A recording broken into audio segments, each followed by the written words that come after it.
Hey guys, welcome back to my channel. இன்னைக்கு நீங்கள் பார்க்க போகிறது என்னோட மினி பர்த்டே vlog. என்னோட பர்த்டே செப்டம்பர் 7. அன்றைக்கி ஃபுல் டேவும் என்னோட ஒர்க் பிளேஸில் தான் நான் வேர் பண்ணி இந்த ட்ரெஸ் பார்த்தீங்கன்னா ப்ளீட்டட் ட்ரெஸ் மாதிரி மேக்ஸ்லேருந்து தான் பர்ச்சேஸ் பண்ணி என்னோட பர்த்டேக்கு ஃபுல் ஆஃப் சர்ப்ரைசஸ் தான் எனக்கு காத்திருந்தது. என்னோட பர்த்டே அன்றைக்கி எங்கள் கொலீக்ஸ் எல்லாமே எனக்கு வேறு லெவல் சர்ப்ரைஸ் அண்ட் கிஃப்ட் கொடுத்து என்னோட டேவே ரொம்ப ஹாப்பியாக பர்த்டே அன்றைக்கி எதிர்பார்க்காத சந்தோஷங்கள் கிஃப்ட்டும் வரும்போது நம்ம அந்த டேயே ஃபுல்ஃபில் ஆன மாதிரி ஆகிடுங்க.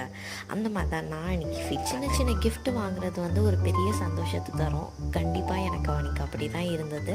ஒரு கொலீக் சின்ன ஹேண்ட்மேட் சாக்லேட் பொக்கே கொடுத்துருந்தாங்க அண்ட் இன்னொருத்தவங்க ரியல் ஃப்ளவர் பொக்கே கொடுத்துருந்தாங்க அண்ட் இன்னொரு colleague my all time favourite Ambur chicken biryani எனக்கு கிஃப்ட் பண்ணி எல்லா ஸ்டாஃப்ஸும் சேர்ந்து எனக்கு ஒரு சர்ப்ரைஸ் கேக் கட்டிங்கும் அரேஞ்ச் பண்ணியிருந்தாங்க. லாஸ்ட்டாக என்னோட இன்னொரு கொலீக் மீனுன்றவங்க குட்டியாக ஒரு கேக் எனக்கு கிஃப்ட் பண்ணியிருந்தாங்க. ஸோ ஃப்ரெண்ட்ஸ், இப்படி தான் என்னோட பர்த்டே டேவை நான் ஸ்பெண்ட் பண்ணேன். இந்த வீடியோ உங்களுக்கு கண்டிப்பாக பிடிச்சிருக்கோன்னு நினைக்கிறேன். டாடா பாய்.